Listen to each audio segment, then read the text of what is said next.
Bonjour à toutes et tous et bienvenue dans le Collimateur, le podcast consacré aux questions de défense et aux conflits armés, un podcast associé au Rubicon, réalisé en partenariat avec le Centre des études de sécurité de l'IFRI, avec le soutien de la DGRIS, du ministère des Armées. Je suis Alexandre Jublin et aujourd'hui, pour cet épisode du Casque et la Plume, le 10e épisode du Casque et la Plume, ça fait un chiffre rond. Le format de débat du Collimateur, un peu spécial, exceptionnellement diffusé un vendredi, parce qu'il s'est passé beaucoup de choses ces derniers jours et que ça aurait été périlleux d'attendre mardi pour le diffuser, alors rien que 24 heures, ça va déjà être compliqué. J'ai le plaisir de recevoir les habitués du format, Elie Tenenbaum, directeur du Centre des études de sécurité de l'IFRI. Bonjour Elie. Bonjour Alexandre. Ensuite Rim Momtaz, rédactrice en chef de Strategic Europe, la plateforme de la Fondation Carnegie. Bonjour Rim. Bonjour. Et Ulrike Frank, senior policy fellow à l'ECFR, l'European Council on Foreign Relations. Bonjour Ulrike. Bonjour tout le monde. Une émission qui s'est montée donc un peu dans l'urgence, parce qu'il s'en est passé des choses depuis une semaine environ, dans une séquence qui marque sans doute un changement fondamental pour l'Alliance Atlantique, telle qu'on la connaît depuis 75 ans. Enfin, c'était bien 75 ans, ça, c'est déjà c'est pas mal, quoi. Et donc, pour notre sécurité à tous, et tout ça polarisé par un discours, celui du vice-président américain J.D. Vance à la conférence de sécurité de Munich, qui a certainement marqué quelque chose d'assez définitif dans l'évolution de la relation transatlantique. Mais ce qui est intéressant, on en reparlera peut-être, c'est que c'est un discours qui n'a à peu près rien à voir avec les questions de défense et de sécurité et qui l'assume clairement, contrairement à d'autres jalons de la semaine qui vient de s'écouler. Je vais peut-être rappeler rapidement parce que tout se confond dans un tourbillon d'événements. D'abord, il y a eu l'appel de Donald Trump à Vladimir Poutine le 12 février sans prévenir personne et notamment pas l'Ukraine. Ensuite, les commentaires du secrétaire à la défense Pete Hegseth à Bruxelles devant l'OTAN quand il a déclaré que l'Ukraine ne retrouverait pas ses territoires d'avant 2014 et ne deviendrait pas membre de l'OTAN. Ce qui est une tactique de négociation intéressante, de tout lâcher avant de commencer à négocier, dont on reparlera peut-être. Ensuite, cette conférence de sécurité de Munich, où il y avait quelque chose, où il y avait beaucoup d'officiels américains, d'ailleurs pas que le vice-président, mais où ce discours a été quelque chose d'assez énorme, me semble-t-il, en tout cas pour ceux qui étaient présents. Ensuite, les déclarations du Premier ministre britannique, Keir Starmer, déclarant qu'il était prêt à envoyer des soldats en Ukraine, suivi d'un sommet éclair à Paris entre certains chefs d'État européens qui n'a rien donné de très très clair. Et là, il y a 2 jours, c'était les négociations directes entre les États-Unis et la Russie en Arabie Saoudite, sans donc l'Ukraine ni les Européens. Et au moment où on enregistre jeudi matin, on sort d'une séquence d'attaques directes de Trump contre Zelensky, l'accusant de toutes sortes de choses, notamment d'être un comédien à moitié raté, ce qui est une ironie assez plaisante de la part de Donald Trump, mais reprenant globalement la totalité du narratif russe. Alors on va reparler de tout ça, mais j'aurais aimé commencer par parler de Munich, parce qu'il se trouve que vous étiez tous les 3 à la conférence de sécurité qui a tant attiré l'attention, dont vous êtes par ailleurs des habitués. Mais avant d'entrer dans le détail, est-ce que vous pourriez expliquer à la quasi-totalité des auditeurs et à moi-même qui n'y sommes jamais allés ce que c'est exactement que cet événement, pourquoi c'est si important? Cet événement qu'un excellent article récent de War on the Rocks de Richard Fontaine a appelé le Burning Man de la sécurité nationale. C'est tellement moins cool que Burning Man. Mais Ulrike, vas-y. Je suis jamais allé à aucun des deux. Ulrike, puisque... Bon, ça fait combien de temps que vous y allez? Je crois ma première conférence de sécurité de Munich, c'était 2018 à peu près. Ouais. Donc déjà, c'est un cirque. C'est vraiment un cirque. C'est incroyable parce que ça se passe dans un hôtel quand même relativement petit, ou au moins beaucoup trop petit pour le monde qu'il y a. Et d'ailleurs, il y a toujours plus de monde parce que voilà, ça devient plus important, et aussi parce que la conférence de sécurité, qui à la base est quand même une conférence sur les questions transatlantiques et forcément défense et sécurité, c'est quand même aussi élargi ces derniers temps. Donc les dernières années, on a parlé de food security, health security, le Global South, tout ça, et donc il y a vraiment du monde, et ce qui arrive assez régulièrement, c'est que dans le couloir, tu bouscules la ministre de la Défense du Portugal, ou que tu retrouves un Premier ministre dans la salle de bain, ce genre de choses.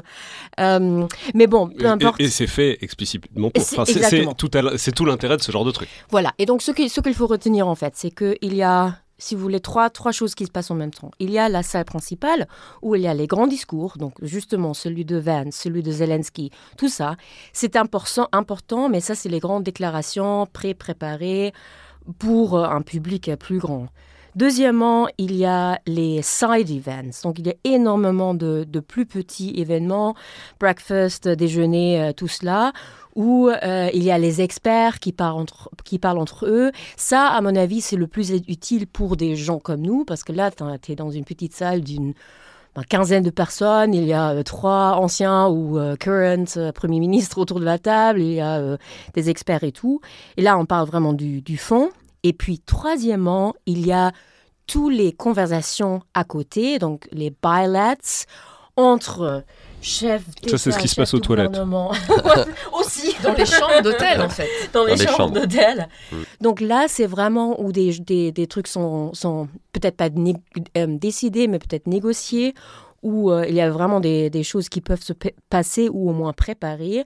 Là, normalement, nous, on sait pas. Enfin, nous, on a peut-être nos propres ballots, mais c'est différent. Et voilà, donc c'est ça la conférence de Munich. Et cette année-là, encore une fois, c'est un cirque. Il y a énormément de gens, mais c'est aussi un moment et un moyen pour des gens comme nous de prendre la température un peu.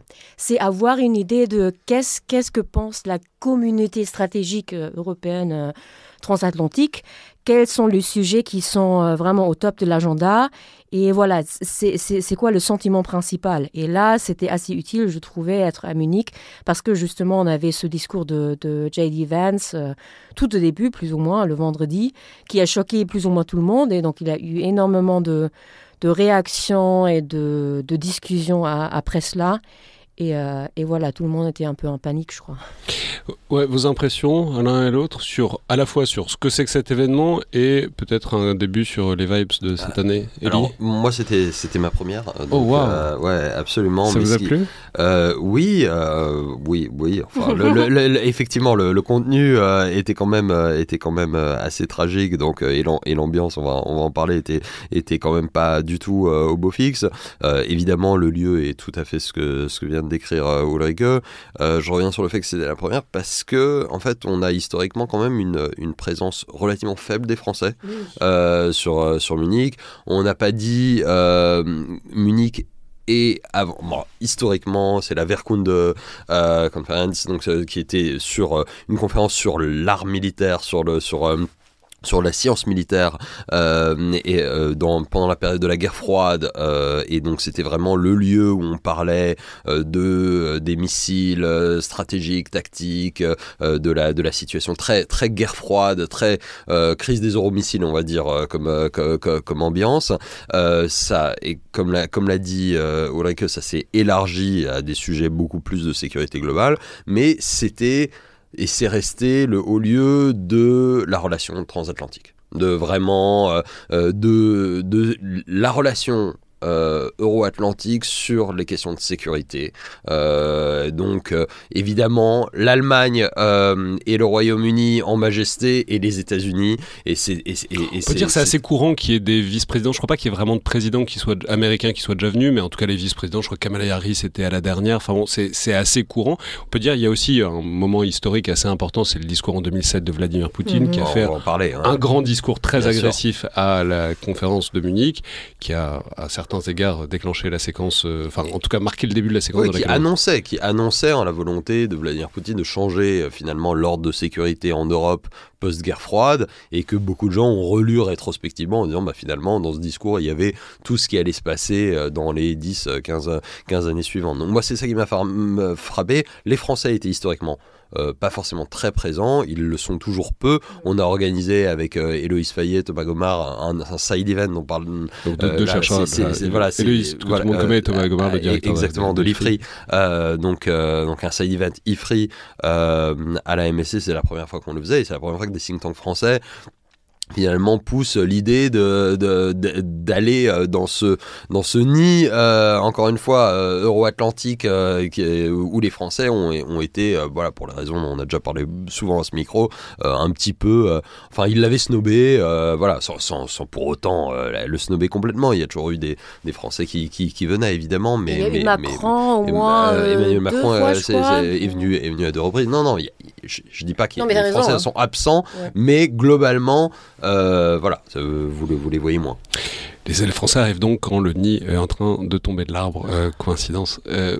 Rim. Non, mais déjà, je pense que le side event de l'IFRI est tombé à pic parce que c'était à propos du nucléaire, et on en reparlera. Ça, c'est une des choses qui m'a beaucoup frappée dans les discussions privées, donc pas sur la scène principale, comme décrivait Ulrike, de plus en plus d'Européens sont en train de réfléchir maintenant à la prolifération nucléaire. Et ça va être une question pour la France qui va être intéressante. On fera des émissions là-dessus, parce que là, il n'y a pas que les Européens. Tout le monde commence à regarder pour des raisons assez évidentes.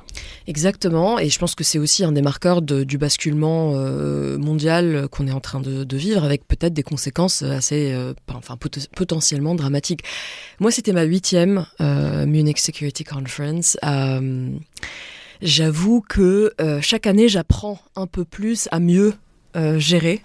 C'est énorme. Il y a plus d'1 millier de gens, en fait. Et il faut vraiment se représenter le lieu. On est 1 millier de gens, et c'est pas des touristes, quoi. C'est pas des spectateurs qui arrivent là, qui sont là pour le plaisir. Tout le monde est important. Oui, il y a énormément de hauts gradés. Il y a plein d'étoilés partout. Ça, c'est 1. 2, il y a évidemment tous les principaux. Donc, soit le président, soit le vice-président des pays importants. Toujours le ministre des Affaires étrangères, le ministre de la Défense, et puis leurs conseillers les plus importants. Déjà, ça fait un monde énorme. En plus de toute la communauté d'experts, donc des analystes, des chercheurs, etc., qui sont là, et certains journalistes privilégiés. Donc moi, j'avais commencé en tant que journaliste avec un accès très privilégié, parce qu'en plus, il y a une hiérarchie des badges. Ah oui, donc oui, pas tout le monde. C'est comme le festival de Cannes. Exactement. C'est très festival de Cannes. Et donc, en fait, il y a des cercles concentriques d'accès. Et moi, j'ai eu vraiment la chance d'être invitée comme Young Leader. Donc, ils ont un programme de jeunes leaders, I guess. Et ça permet un accès très poussé. En fait, c'est l'accès juste en dessous des chefs d'État, en gros. Donc, on a vraiment le droit d'aller là où on veut. Et ça, c'est incroyable parce qu'il y a un bar, dans une mezzanine, où on se chamaille tous pour des chaises parce qu'il n'y en a pas assez, et où on retrouve des ministres, des SEMA qui s'assoient sur le bord d'une fenêtre, par exemple, pour pouvoir discuter. Et vraiment, on se bouscule. Ceux qui dépendent plus de 2% pour leur défense ont le droit à une chaise, les autres à un strapontin. On voit assez bien l'idée. Et c'est assez incroyable. Donc moi, quand j'ai commencé, j'étais journaliste, de pouvoir juste être là-bas et discuter avec ces gens de manière très informelle. Et je pense que c'est ça qui est intéressant. Ça ne ressemble à rien d'autre. Et c'est le seul endroit dans le monde entier où la communauté transatlantique européenne, et de plus en plus d'ailleurs des Asiatiques qui viennent, et des pays arabes, peuvent se retrouver dans des conditions très informelles, sans devoir constamment être dans une représentation de leur position officielle. Et je pense que ça permet d'avoir des discussions qui sont de plus en plus importantes. Alors justement, cette année, comment ça s'est passé donc ? Non, mais parce que je l'ai dit, l'ambiance avait déjà été un peu donnée, déjà par Trump. C'est-à-dire, le discours de J.D. Vance a pu surprendre parce que l'angle qu'il a choisi est très étrange à plein d'égards. C'est-à-dire, il aurait mis des gros coups de chlasse sur vous dépensez pas assez, tout le monde l'aurait vu venir. Là, il a choisi l'angle démocratie, valeurs, et très très étrange. Mais simplement, quelle était l'ambiance déjà avant qu'il arrive, et ensuite, quelles étaient les vibes une fois qu'il a parlé ? Je sais pas, Ulrike ? Juste donc, avant qu'il a fait son discours, je crois, l'ambiance c'était... il avait déjà forcément une peur, une réalisation que les choses ont vraiment changé dans le monde, mais surtout dans le monde transatlantique, que les Européens devraient faire plus. Comme Rim l'a dit, donc il y avait par exemple ce breakfast IFRI sur est-ce que les Européens doivent se munir des capacités nucléaires. Et en fait, il y avait un deuxième breakfast qui parlait de la même chose en même temps. Et ça, c'était avant même que la conférence ait vraiment commencé. Et donc, ça se voit en fait qu'il y a eu une vraie réalisation qu'il faut vraiment parler de la sécurité européenne et transatlantique d'une nouvelle manière. Mais, à mon avis, le discours de Vance a quand même vraiment choqué, dans la mesure où, tu l'avais dit, Alexandre, Vance n'a pas choisi de dire ce que tout le monde s'attendait. Donc, voilà, il faut faire plus en Europe. Les États-Unis ne seront pas toujours là ou ne seront plus là. L'Ukraine, on s'en fiche. Enfin, on était, je crois, assez préparés à un discours assez dur et vraiment des annonces assez catastrophique d'un point de vue sécurité de défense. Ça, c'est ce que Pete Texas avait fait 2 jours avant. Exactement. Et même Vance, d'ailleurs, l'année dernière, il était déjà là en tant que sénateur, il avait fait la même chose. Mais là, Vance va sur scène et à mon avis, ça c'est mon interprétation, il attaque les fondamentaux des relations transatlantiques, donc les valeurs communes. Parce que là, il attaque vraiment la façon dont les Européens organisent leur propre démocratie. Et il leur dit, voilà, si vous continuez comme ça, on n'est plus amis, quoi. Et pour moi, ça, c'est beaucoup plus fondamental que tous les faits pratiques qui, bien entendu, sont hyper importants et d'ailleurs assez catastrophiques. Mais là, c'est vraiment, je crois que là, depuis ce discours, on se pose encore davantage la question, est-ce qu'on est encore amis? Est-ce qu'on est encore des vrais alliés? Et si on l'est pas, qu'est-ce que ça veut dire? Avec un truc, Vance fait la leçon tout le long à tous les pays européens sur la démocratie. À la fin, il dit, je pense qu'on est encore dans la même équipe. Ouais. Il le dit à un moment. Et bon, il semble pas en être totalement sûr.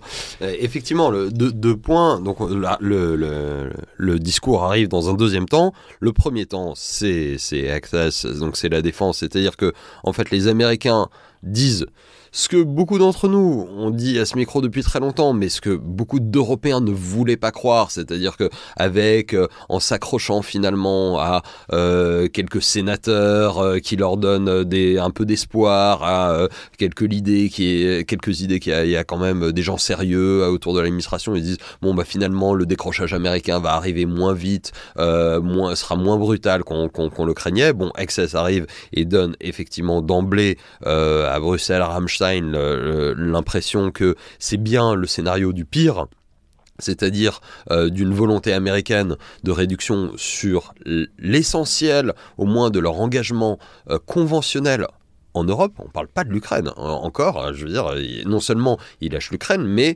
ils disent, voilà, les Européens vont devoir couvrir l'essentiel des forces conventionnelles en Europe. Et on garde quand même le nucléaire. Donc c'est pas le pire du pire du pire, mais on est quand même sur un scénario très très négatif. Donc tous les Européens, en arrivant à Munich, sont déjà, on va dire, douchés par le fait que les illusions qu'ils ont pu se faire pendant les 2 premiers mois étaient bien des illusions. Et là, il y a la deuxième couche qui arrive avec Vance, qui est que non seulement les Américains ne vont pas les défendre à la hauteur de ce qu'ils espéraient, même s'ils espéraient quand même moins que ce qu'on a eu par le passé, mais en plus de ça, les Américains vont les attaquer sur le fondement même et défendre des partis populistes, pro-russes, à travers toute l'Europe. C'est-à-dire, et globalement adopter le discours russe sur ce qu'est la démocratie en Europe. Et de ce point de vue-là, il y a beaucoup de gens qui n'ont pas pu s'empêcher de faire l'analogie entre le discours de Vance et le discours de Poutine que vous évoquiez en 2007, c'est-à-dire des discours qui à la fois surprennent. À l'époque, en 2007, tout le monde se disait bon bah la Russie va venir à Munich expliquer qu'on peut construire une sécurité collective dans l'espace euro-atlantique. Pas du tout. C'est une quasi-déclaration de guerre ou de remise en cause de Poutine à l'époque. Pour des raisons différentes et dans un cadre évidemment différent, Vance explique non, cette relation est finie parce que nous n'avons plus le même modèle de régime finalement, de ce qu'est la même compréhension de ce qu'est la démocratie. Il y a une inversion des valeurs. Il considère que les démocraties européennes qui interdisent des manipulations de l'information font en fait de la lutte contre la liberté d'expression. Ils disent que les dictatures d'une certaine manière, ce sont les Européens et que les démocrates, ce sont les populistes soutenus par la Russie en pointant particulièrement du doigt la Roumanie qui a annulé l'élection à la suite d'une action d'ingérence russe quand même assez massive. Donc finalement, il dit la liberté de l'expression, c'est laisser le GRU ou le FSB faire ses campagnes de propagande en Europe. Et donc là, évidemment... Avec ce truc incroyable que Ulrike a relevé dans un article récent, il dit « Ah, si c'est quelques centaines de milliers de dollars qui vous font peur, votre démocratie, c'est que vos démocraties ne sont pas solides. » C'est montrer, soit qu'on n'a rien compris, soit qu'on a tout compris aux manipulations de l'information. C'est-à-dire que, effectivement, avec peu d'investissement, on peut avoir beaucoup de choses qui arrivent. Voilà, et donc en 2 temps, on passe de les Américains sont nos meilleurs alliés et vont nous défendre à non seulement ils vont pas forcément nous défendre, mais ils vont peut-être aider les adversaires qui sont les nôtres depuis des années. Rim ? Alors moi, ce qui m'a beaucoup frappé déjà dans l'ambiance, c'est que je n'ai jamais vu le public à Munich anticiper un discours aussi important, donc central, parce que c'est le premier, en gros, chef d'État ou de gouvernement, évidemment, et c'est le vice-président, à prendre la parole sur scène, peut-être après le président allemand. Et les gens, d'habitude, sont excités. Ils se battent pour les places dans la salle principale parce que ça va être intéressant, ça va nous révéler des choses. Là, les gens étaient pétrifiés. Ils arrivaient en disant « qu'est-ce qu'on va se prendre dans la figure ?» Et je sentais cette fébrilité chez des militaires, chez des gens qui viennent à la Munich Security Conference depuis 2007, des gens qui sont là depuis longtemps, qui ont énormément d'expérience. Ça, je l'avais jamais vu avant. C'était très frappant. Et moi, j'ai pas réussi à rentrer dans la salle principale parce qu'il y avait tellement de gens. Donc, j'étais dans la salle juste à côté, ou ce qu'on appelle le overflow. Et je n'ai jamais vu cette salle tellement silencieuse. Il y avait une ambiance très pesante. Tout le monde regardait l'écran, mais médusé. Et j'arrêtais pas de voir des comment on appelle ça, des mâchoires qui s'ouvraient et qui ne se refermaient plus. Les gens étaient tellement choqués. Et à la fin, quand il a arrêté de parler, j'ai entendu plusieurs personnes me dire c'est la fin. Et moi je leur dis mais c'est la fin de quoi? Et il me dit c'est la fin de l'alliance quoi. Et c'était un sentiment qui était très fort chez plusieurs personnes, et c'était pas des Français qui me disaient ça. C'était des Européens de l'Est. Moi, j'ai entendu très transatlantiques. Les Français ont eu raison à plusieurs reprises. Waouh, ça je l'ai pas entendu. J'entends les couloirs, pas officiellement, faut pas abuser. Je laisse l'allemand de le dire. Ne dites pas ça à des Français parce qu'on va être insupportable. Je pense que je suis trop associée aux Français, ils me diront jamais ça maintenant, mais... c'est intéressant parce que c'est un discours qui, à plein d'égards, on a fait une émission ce mardi avec David Cadier sur le populisme, mais c'est un best-of du populisme. C'est-à-dire, il ne pense à aucun moment à la politique étrangère. Ça n'est que de la politique intérieure, et ça n'est que à destination d'un public, intérieur.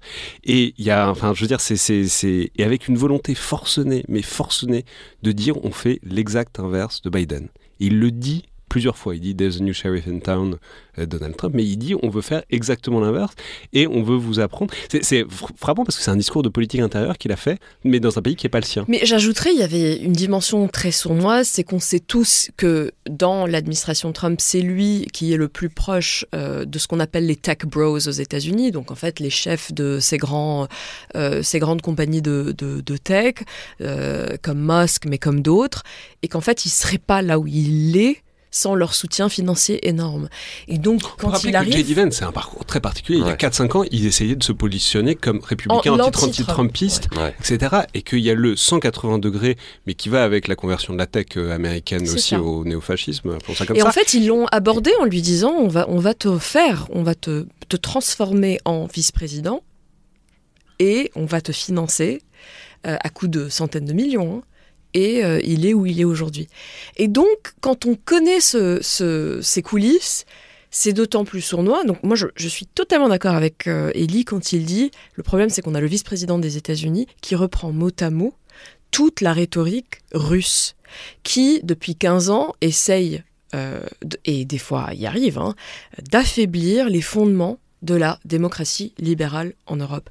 Et moi, ce qui me frappe dans ce moment, c'est que l'aspect qui a aidé l'Occident à gagner la guerre froide, c'est-à-dire l'ouverture de nos systèmes d'information, la liberté, tout ça, maintenant, aujourd'hui, est complètement, pas seulement instrumentalisé, il y a un meilleur mot en anglais qui est weaponized. Il s'est utilisé, arsenalisé contre ces sociétés, contre nos sociétés, et on n'a toujours pas trouvé la réponse, ni en termes défensifs, ni offensifs. Mais l'argument, faut tous les en France, tous les relais de propagande russe disent écoutez le discours en entier, etc., etc. Il faut l'écouter en entier, effectivement, parce qu'on se rend compte que, il y a un argument qui est derrière, faut préciser qu'il est purement théorique, c'est-à-dire les États-Unis, le gouvernement de Donald Trump qui fait des leçons sur la liberté de la presse et la liberté des élections, c'est délirant. Ils viennent de foutre dehors, ils essayent de museler toute la presse, ils ont foutu dehors Associated Press parce qu'ils refusent de prendre leurs éléments de langage, ils sont en infraction permanente au premier amendement, c'est l'inversion des valeurs. Et c'est la réalité alternative qu'ils promeuvent depuis 2017 au moins. Et c'est toujours le truc qu'ils font, ils ont un truc très d'occuper le terrain, c'est-à-dire de en permanence accuser les autres de ce qu'ils sont en train de faire pour du coup relativiser le tout. C'est vous muselez la presse parce que c'est ce qu'ils sont en train de faire à domicile. Ulrike ? J'aimerais bien ajouter deux petits points. Donc, premièrement, ce que je trouvais aussi frappant, c'est on a déjà dit que le discours de Vance ne portait pas du tout sur les questions de sécurité et défense, affaires étrangères, en fait. Mais ce qui m'a surtout frappé, c'est qu'il a commencé ce discours à dire je vais vous dire, Européens, la plus grande menace ne vient pas de la Russie, ne vient pas de la Chine, ça vient de l'intérieur. Et donc après, il fait son discours sur la démocratie. Mais ce point sur la Chine m'a vraiment frappé, étant donné que moi, j'ai passé les derniers au moins 5, même peut-être 10 ans, à me faire éduquer par les Américains que la Chine, c'est le problème plus grand au monde et que les Européens doivent vraiment s'allier avec les Américains, etc., sur la Chine. Donc ça, je trouvais très intéressant. Et deuxième point, peut-être plus important, moi, en fait, je suis en train de me poser la question, c'est est-ce que déjà, à la conférence de sécurité de Munich, est-ce qu'il y a encore les bons gens ? Parce que, à part Vance, il y a bien sûr eu beaucoup d'Américains. Il y a même eu, il y a des républicains, il y a même des gens qui soutiennent Donald Trump. Mais j'ai quand même eu pas mal de discussions dans des cercles transatlantiques où les Américains continuaient à répéter « Non mais nothing to see here, please move on, c'est pas si grave ». Genre les anciens... Les Américains disent ça. Oui, même genre des sénateurs ou congressmen républicains qui disent « Oui, ok, mais franchement, on n'a pas retiré nos forces de l'Europe.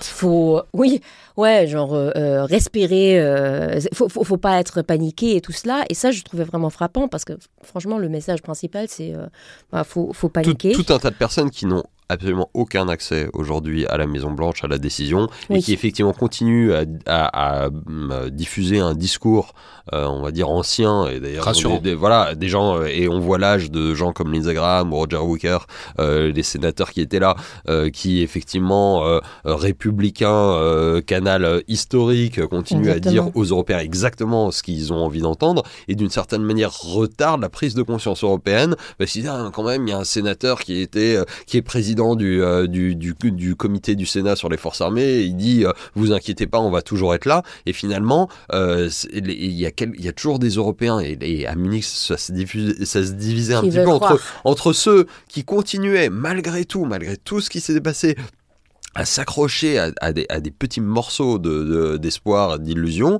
et ceux qui étaient effectivement, qui ont fini par écouter, par entendre, et qui étaient sous le coup de bâton, certains qui étaient en colère, d'autres qui étaient juste déprimés, et donc c'était un peu... Justement, est-ce que c'est une question d'anciens ? En fait, c'est ça en fait la question. Est-ce qu'il y a encore les bons gens ? Et pas seulement du côté transatlantique, parce que Vance aussi, il a critiqué la conférence même, dans la mesure où, genre, vous n'avez pas inviter les... Bon, il a dit comme ça, mais là, vous l'avez pas invité l'extrême droite et l'extrême gauche, par exemple, en Allemagne. Il a appelé ça le populisme de gauche et de droite. Exactement. Et donc, en fait, la question que je me pose, c'est la suivante. C'est, nous, on parle de la fin de la relation transatlantique, mais est-ce que ça, c'est la bonne façon de le voir, ou est-ce que on parle plutôt d'une sorte de nouvelle alliance transatlantique entre des nouveaux acteurs qu'on nous d'ailleurs on connaît pas très bien, donc genre les populistes européens et la nouvelle administration américaine. Et la Russie. Parce qu'aujourd'hui, c'est ce qui se dessine très clairement à Riyad, en Arabie Saoudite. Est-ce qu'on peut faire un petit peu un bilan, puisque vous y étiez, des réactions, c'est-à-dire notamment en fonction des différentes nations? C'est-à-dire, on imagine que les Allemands, le choc a dû être un peu frontal parce que c'est chez eux, et s'il y a bien des gens qui sont accrochés comme un totem à la relation transatlantique comme garantie de sécurité, c'est les Allemands. Déjà, comment est-ce qu'ils ont réagi, s'ils étaient encore capables de parler, qu'est-ce qu'ils disaient? C'était pas par nationalité, les réactions, c'est vraiment par personnalité. Encore une fois, il y a des gens qui étaient en colère, et qui on disait, comme disait Ulrike, bon ok, maintenant il faut que entre Européens on se serre les coudes et qu'on réagisse. Il y a des gens qui étaient déprimés, voire désespérés. Qui ont dit qu'est-ce qu'on peut faire, les Américains nous ont lâchés et maintenant on va se faire dépecer par les grandes puissances, et il y a des gens qui étaient encore dans le déni. C'est-à-dire qu'ils s'accrochaient en disant oui mais ça va durer 4 ans, c'est Vance, mais regardez il y a quand même d'autres déclarations, vous avez Mike Waltz, vous avez des gens sérieux encore, et puis ils l'ont pas encore fait, et puis on peut peut-être les convaincre du contraire, il faut arriver à les engager. Et ça vous paraissait à peu près également partagé, ou est-ce qu'il y avait une sorte de zeitgeist d'esprit qui se dégageait non, moi je pense que la panique et la prise de conscience que c'est un moment de bascule était clairement majoritaire. Ça ne veut pas dire que tout le monde va tirer les conclusions et se mettre à agir en fonction et au niveau du moment qu'on est en train de vivre. Alors je suis d'accord avec Kelly to a certain extent, parce qu'en fait je pense que c'est aussi géographique, c'est-à-dire les gens, les Baltes, les Nordiques, qui eux sont des voisins directs de la Russie, ils sentent un danger très existentiel et très réel aujourd'hui, et ils se sentent complètement nus maintenant parce qu'ils ont compris. Et parce que si les Américains retirent les troupes, alors c'est ce que j'allais dire, ils savent très bien que en fait leur garantie de sécurité sur laquelle ils se sont reposés pendant 75 ans, qui est une garantie de sécurité assez unique dans l'histoire de l'humanité, elle est plus là. C'est ça. Et c'était une cette réalisation. Et pour reboucler aussi avec ce que Ulrike disait, moi je pense que ce qu'on est en train de vivre aujourd'hui, c'est la crise de la relation transatlantique et de l'alliance transatlantique la plus aiguë depuis que De Gaulle s'est retiré du commandement intégré de l'OTAN. C'est pire que 2003, c'est pire que tout ce qu'on a pu voir quand il y avait des histoires entre Grecs et Turcs et les Alliés se tapaient dessus. Pourquoi c'est pire ? Parce qu'en fait, qu'on le veuille ou non, oui, l'alliance transatlantique est une alliance entre égaux, mais il y a un allié qui est plus égal que les autres, qui s'appelle les États-Unis d'Amérique et qui est fondamental. Et aujourd'hui, on voit une bascule dans la nature du rôle et de la perspective stratégique et géopolitique des États-Unis. Et cette bascule vers les États-Unis sont en train de mettre leur poids derrière des forces politiques néo-nazis, extrême droite, populistes, ça dépend des pays. Mais c'est précisément ces partis politiques et ces mouvements politiques que plus de 400 000 soldats américains sont morts en train de se battre contre eux. Pendant la Seconde Guerre mondiale, les Américains sont venus libérer les Européens du joug de ces mouvements politiques. Et aujourd'hui, à Munich même, on a le vice-président des États-Unis qui vient mettre son poids, donc le poids des États-Unis, derrière des néo-nazis qui sont l'AfD. En fait, c'est ça la bascule. Et je pense que personne n'est prêt. Par contre, alors je ne fais pas cocorico comme je ne suis pas française, mais j'avoue qu'il y a la France qui, dans tout ça, c'était les seuls dont le monde, j'avais pas l'impression qu'ils sentaient que leur monde était en train de s'effondrer. On avait l'impression qu'en fait, ils étaient préparés, ils ont la matrice intellectuelle pour penser le monde et leur sécurité sans le filet américain. Le problème des Français, c'est qu'ils n'ont pas les moyens de prendre le leadership réel. Absolument. Et de remplacer les Américains. Mais par contre, ils vont, je pense, jouer un rôle vraiment important pour aider les Européens à trouver un nouveau prisme, un nouveau cadre. Et il va falloir faire un réel effort budgétaire en France, comme partout, pour monter en puissance et avoir les capacités pour être réellement leader. Élie ? Ouais, j'aimerais bien, enfin je sais pas si vous voulez rester sur Munich, mais je pense que ce qui s'est passé dans la semaine qui a suivi cette semaine-là, notamment à Riyad, juste avant Riyad, ouais. Parce que Paris. Il y a eu Paris juste après, donc le lendemain, je crois que c'était le lundi, alors que la conférence se terminait le dimanche, avec un certain nombre de chefs d'État européens, pas tous d'ailleurs, on a remarqué beaucoup l'absence des Tchèques, qui livrent quand même beaucoup d'armes à l'Ukraine, des Roumains, qui sont quand même vaguement en première ligne, et le Premier ministre britannique avait donné l'ambiance avant en disant « je suis prêt à envoyer des soldats ». il n'en est pas sorti grand-chose de cette... La déclaration britannique a été souvent tronquée, parce qu'il a dit, au début en tout cas, qu'il était prêt à envoyer des forces avec le soutien des États-Unis. Il y avait un gros caveat dans sa déclaration et les gens sont arrêtés qu'il était prêt à envoyer des soldats. Et les choses évoluent, et elles évoluent très vite cette semaine, mais la déclaration, elle restait sur une ligne transatlantique. Qu'est-ce qu'on fait de ce sommet et à la fois ça matérialise évidemment le sentiment d'urgence par une réunion physique, en même temps, si on attendait un réveil et un truc extrêmement ferme, on s'est rappelé un peu ce que c'était que la négociation multilatérale et la difficulté d'arriver à des compromis finaux à cette réunion.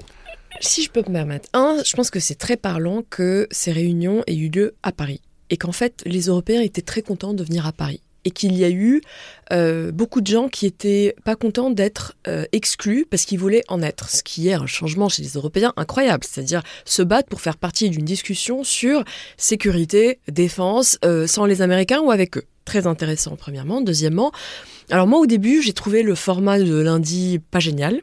Parce que je pensais qu'il fallait mieux, par exemple, mettre autant de gens sur la table qui étaient beaucoup plus allants pour faire des choses sur l'Ukraine, c'est-à-dire avoir tous les Baltes, tous les Nordiques là. Et ne pas inviter Olaf Scholz, surtout. Non, inviter Olaf Scholz, mais peut-être pas inviter l'Espagnol.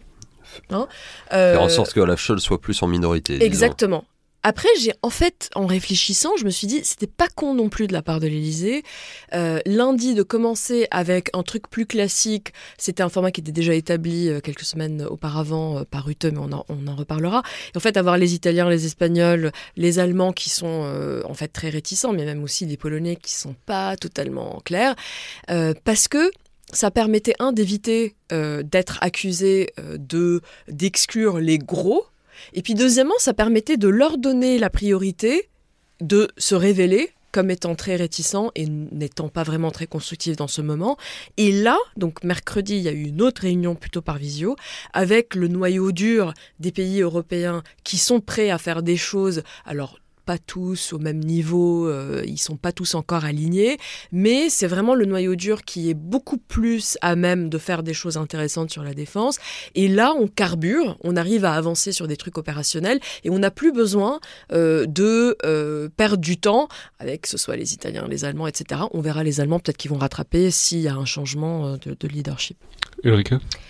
Je vais sortir un cliché énorme sur les Européens, mais encore une fois, c'est vrai. À mon avis, la réaction à Munich et même les réunions à Paris ont encore une fois montré qu'il n'y a pas de leadership européen. Et que là, il n'y a vraiment personne en Europe qui veut vraiment se mettre en tête des Européens à dire, voilà, maintenant, il faut faire ça et ça.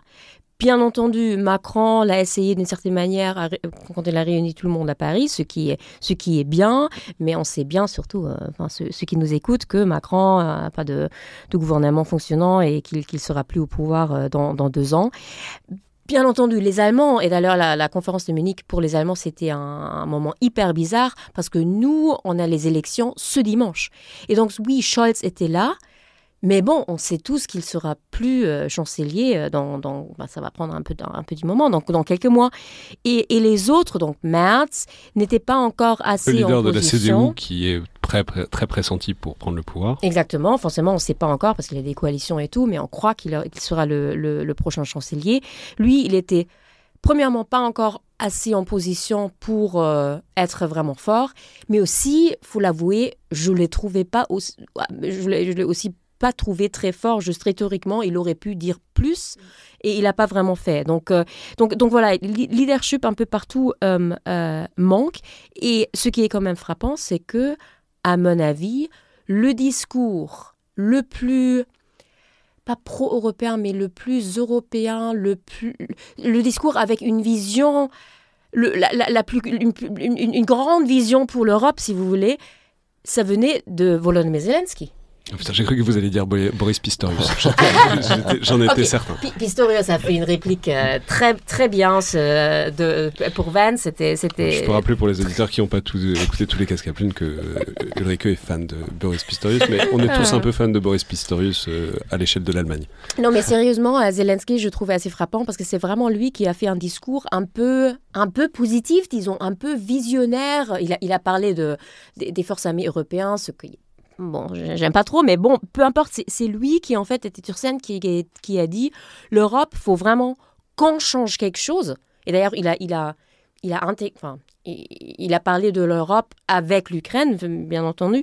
Mais tous les autres, j'avais un peu l'impression que les Européens n'avaient toujours pas de réponse, mais aussi même pas de personnalité qui se sont manifestés comme étant ceux qui vont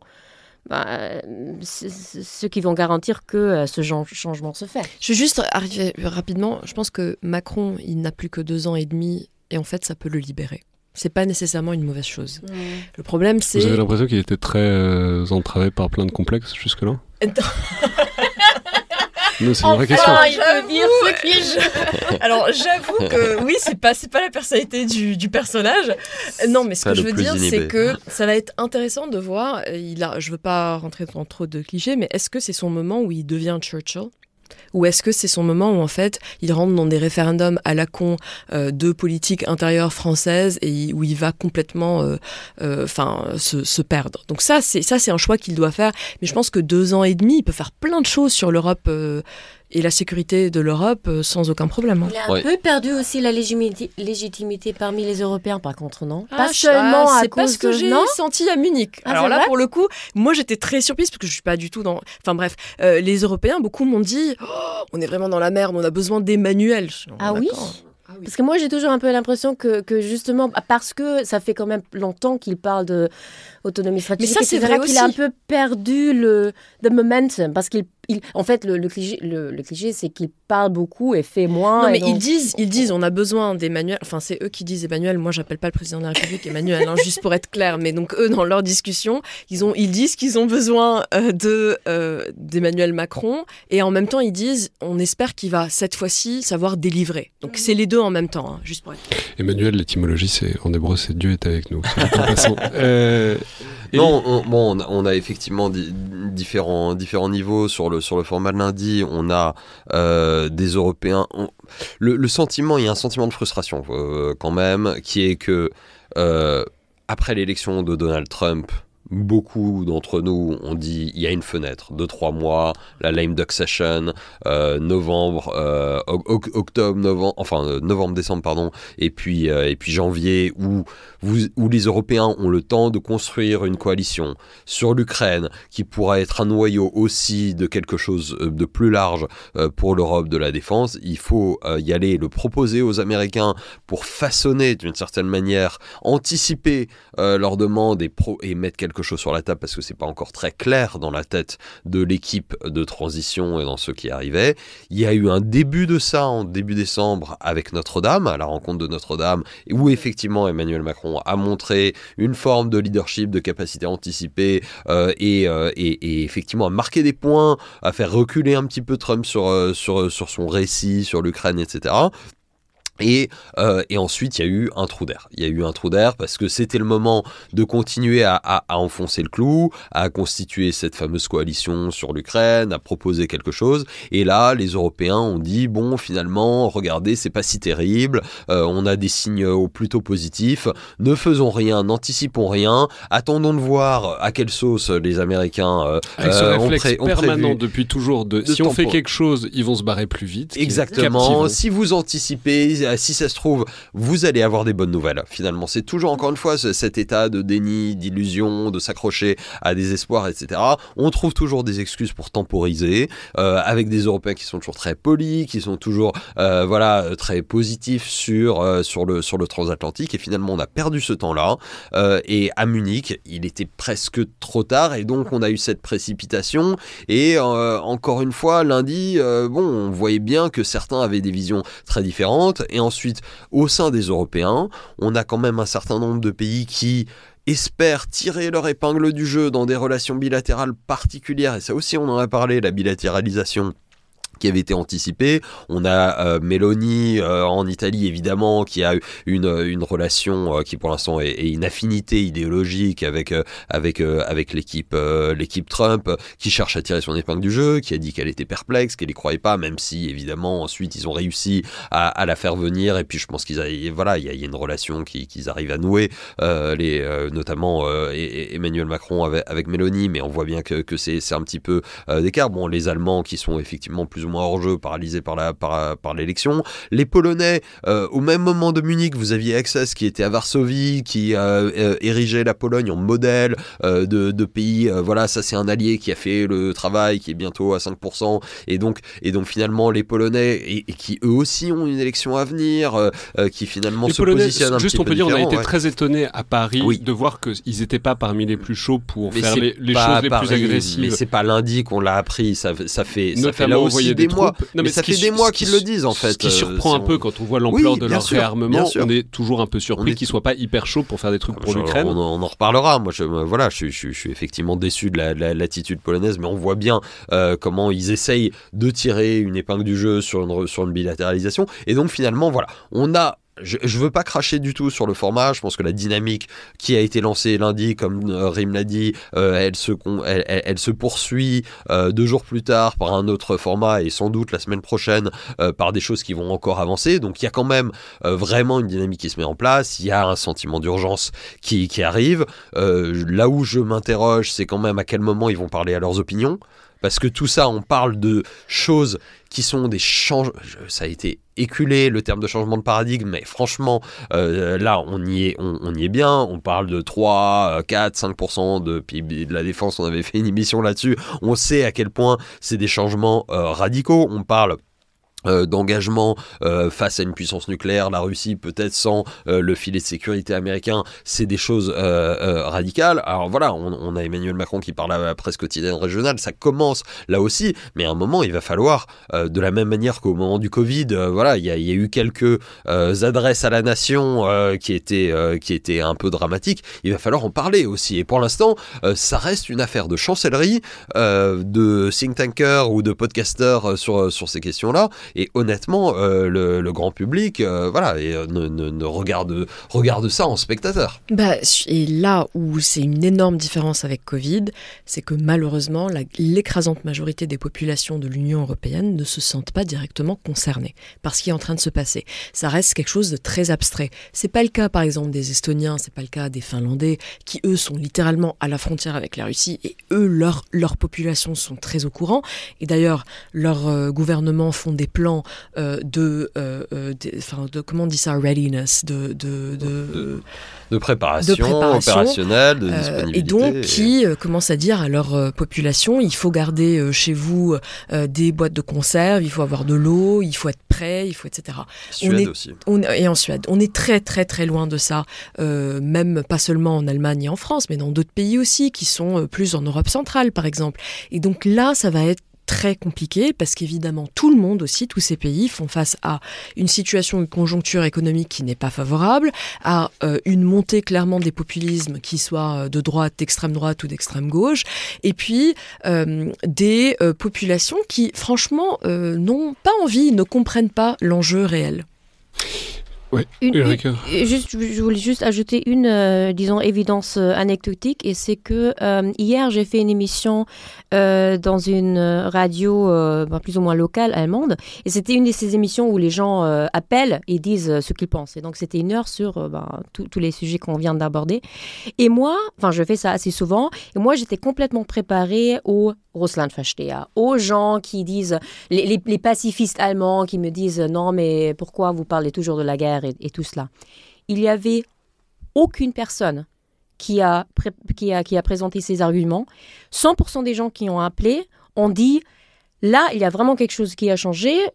Soit j'ai peur, ou au moins il faut faire quelque chose. En tant qu'Européens. Il y a même des gens qui ont abordé la question nucléaire. Donc ça, je trouvais quand même frappant. Forcément, c'est anecdotique, mais je vais dire, j'ai quand même l'impression que très très lentement, les populations sont sont aussi en train de comprendre que quelque chose... C'est qu'une histoire de tempo, c'est trop lentement, c'est ça le problème. Oui, absolument.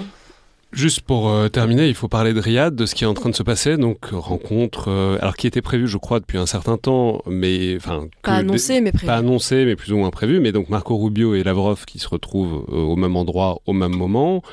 Des négociations qui, globalement, ça donne exactement à la Russie ce qu'ils veulent depuis le début, c'est-à-dire négocier d'égal à égal avec les États-Unis, en passant par-dessus l'Ukraine et les Européens.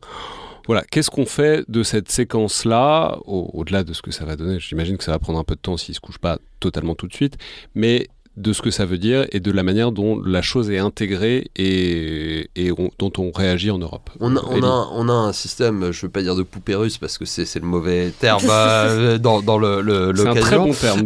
Voilà, ou peut-être que c'est un bon terme, mais effectivement de cercle concentrique. C'est-à-dire que vu d'ici, souvent les gens disent c'est une réunion sur l'Ukraine. Alors, évidemment, l'Ukraine fait partie de la discussion, mais c'est le point de départ. C'est pas du tout l'enjeu général de la discussion. Et j'ai envie de dire, c'est bien le problème. C'est-à-dire que on a des Américains qui ont d'abord commencé par effectivement lâcher tout ce qui était les leviers de négociation sur l'Ukraine, les territoires occupés. Ils ne les regagneront jamais et là on a même Trump qui nous dit la Russie a perdu tellement d'hommes, ils se sont battus, ils sont morts pour les territoires donc ils devraient les garder, enfin comme si les Ukrainiens s'étaient pas battus pour ces territoires, ils n'étaient pas morts pour eux. L'OTAN, l'adhésion de l'Ukraine à l'OTAN, hors de question.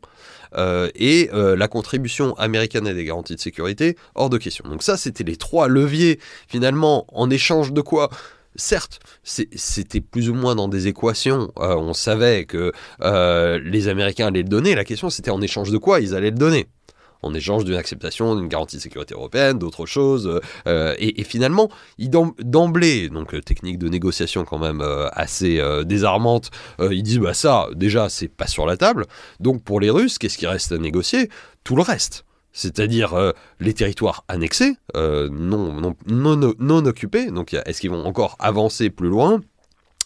Le contrôle politique sur Kiev, et ça a déjà commencé avec l'assaut verbal de Trump sur Zelensky, sur son absence de légitimité, sur les élections, exactement les mêmes arguments d'ailleurs que Vance à Munich, mais cette fois-ci retourné contre Zelensky puisque il n'y a pas eu d'élection à cause de la guerre, et puis ensuite tout le reste c'est quoi? Ce sont les propositions que les Russes ont fait en décembre 2021 avant la guerre aux Américains en disant voilà, si vous voulez pas qu'il y ait de guerre en Ukraine, voilà ce qu'on vous propose, un quasi-ultimatum, c'est-à-dire vous vous retirez de tout l'espace que l'OTAN a occupé depuis 1997, c'est-à-dire l'élargissement de l'OTAN à la Pologne, la République tchèque et la Hongrie, et finalement on veut regagner cette sphère d'influence sur l'Est de l'Europe, un arrangement sur la sécurité, sur l'ordre sécuritaire européen. Et donc on voit bien que donc le deuxième cercle concentrique,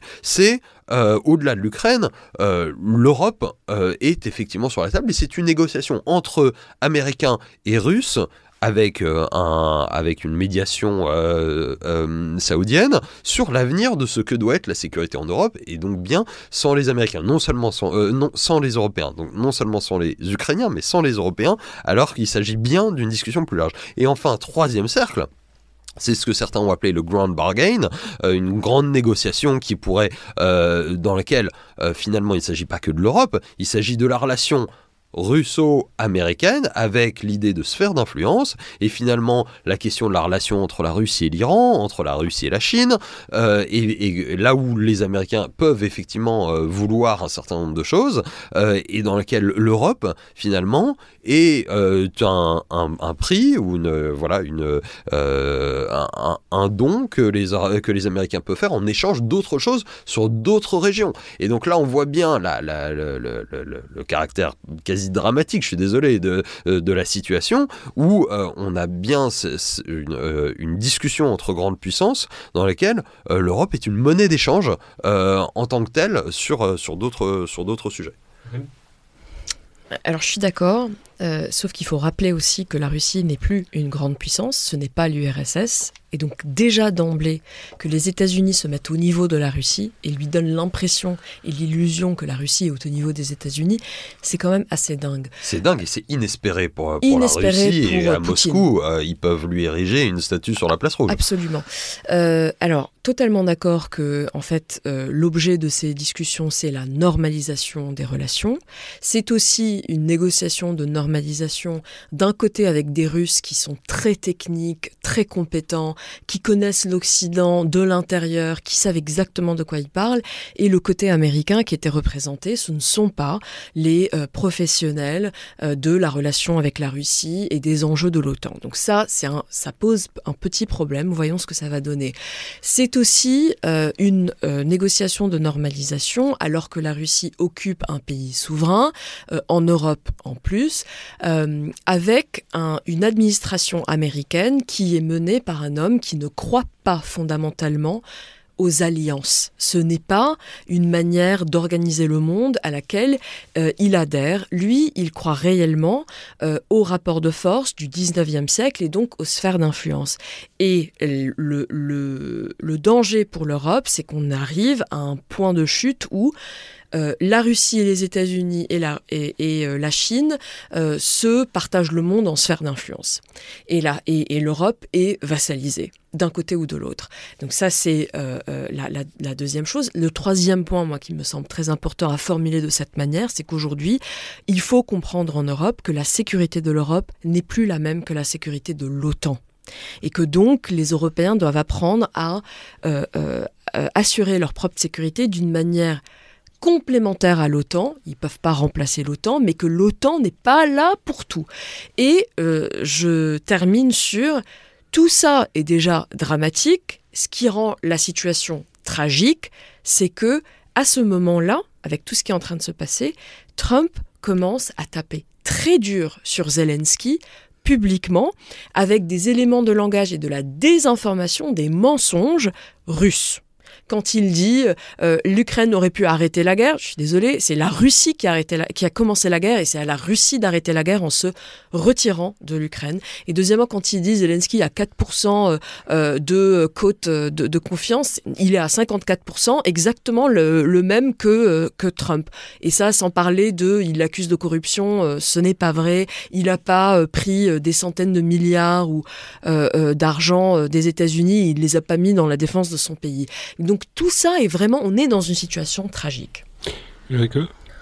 Je suis tout à fait d'accord avec ce qui vient d'être dit. Juste peut-être un dernier point, ce qui me fait surtout peur, c'est toute cette rhétorique sur la nécessité des élections en Ukraine.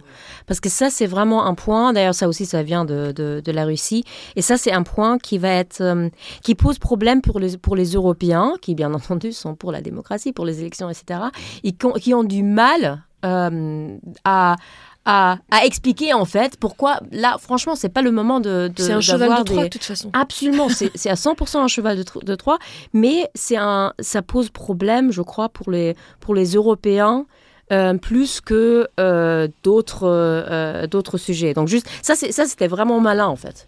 Maintenant, la question c'est qu'est-ce que les Européens font face à ça ? Ils étaient dans une situation, on l'a vu après, finalement la rencontre de Notre-Dame, où potentiellement ils allaient devoir déployer une force de sécurité, de garantie de sécurité en Ukraine sans le soutien américain et globalement assurer une partie de leur sécurité en Europe plus largement sans le soutien américain.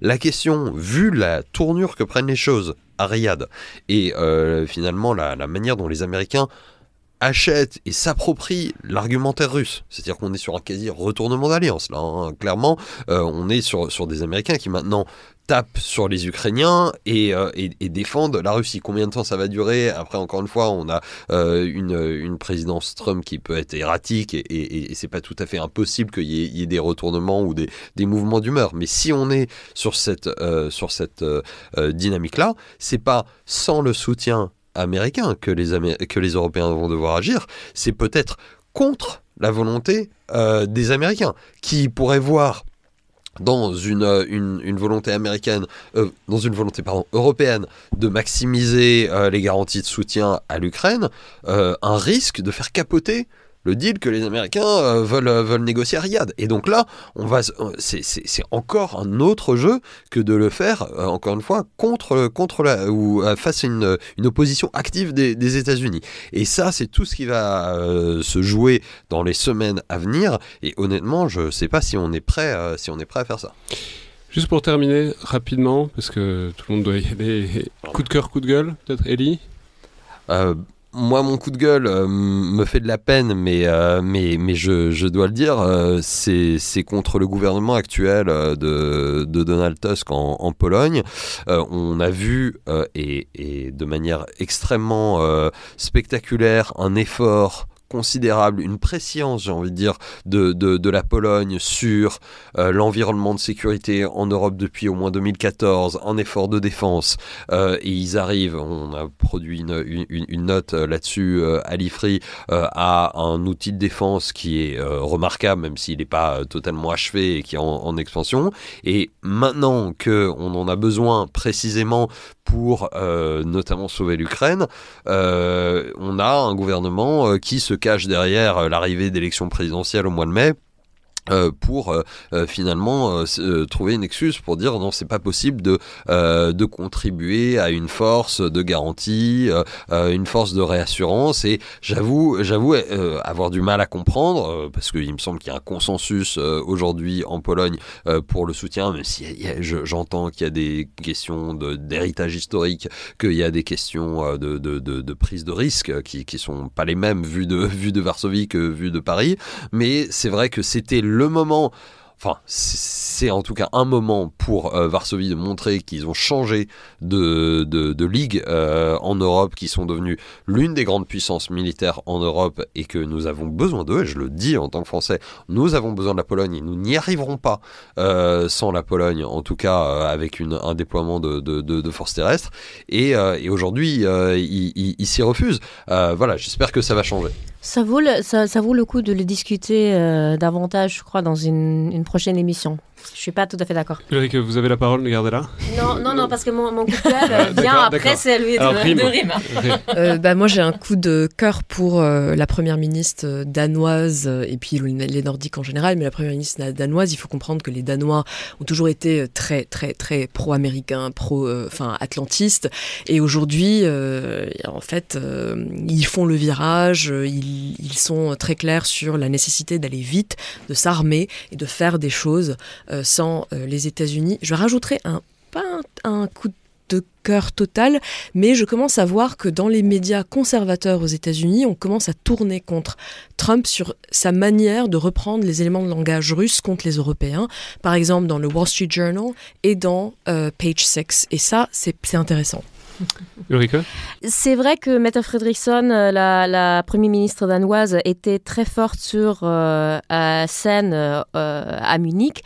Par contre, elle a dit une chose que j'ai déjà entendue avant, et c'est ça mon coup de gueule, c'est elle aussi, elle a dit que pour l'Ukraine, joindre l'OTAN, ou genre faire l'Ukraine entrer en OTAN, c'est la solution la moins chère possible de toutes les autres possibilités de garantir la sécurité de l'Ukraine. Et j'ai un vrai problème avec cela, parce que pour moi, ça fait semblant comme si l'accession à l'OTAN, c'est une sorte de baguette magique.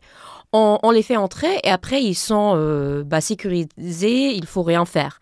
Et ça, c'est très très faux à mon avis, et donc juste un coup de gueule contre ceux, et c'est pas contre elle personnellement, mais contre ceux, parce que je l'ai entendu à plusieurs reprises là les derniers mois, qui disent que voilà, on va faire entrer l'Ukraine à l'OTAN parce que ça c'est la solution la moins chère. Mais aussi ça va pas être, c'est pas gratuit. Hein. Mais surtout ça maintient une illusion. Ah oui, il n'y a surtout ces jours-ci. Aucune possibilité aujourd'hui pour l'Ukraine d'adhérer à l'OTAN. Il faut arrêter d'en parler. Ouais. Ça va pas se passer. Peut-être, si l'OTAN survit à Trump d'ici 4 ans, on pourra en reparler. Mais là, il faut arrêter de donner cette illusion. Et moi, je vais terminer avec un coup de cœur, alors qui est un peu décalé, mais qui est un coup de cœur pour Michel Foucault, pour un concept foucalien. Non, mais vous allez voir. Non, mais parce que je pensais, je voyais sa photo hier soir, où, enfin, il a posté une couverture, la Maison Blanche. Alors, le comte de la Maison Blanche a posté une photo où il s'est mis avec une couronne sur la tête et long live the king.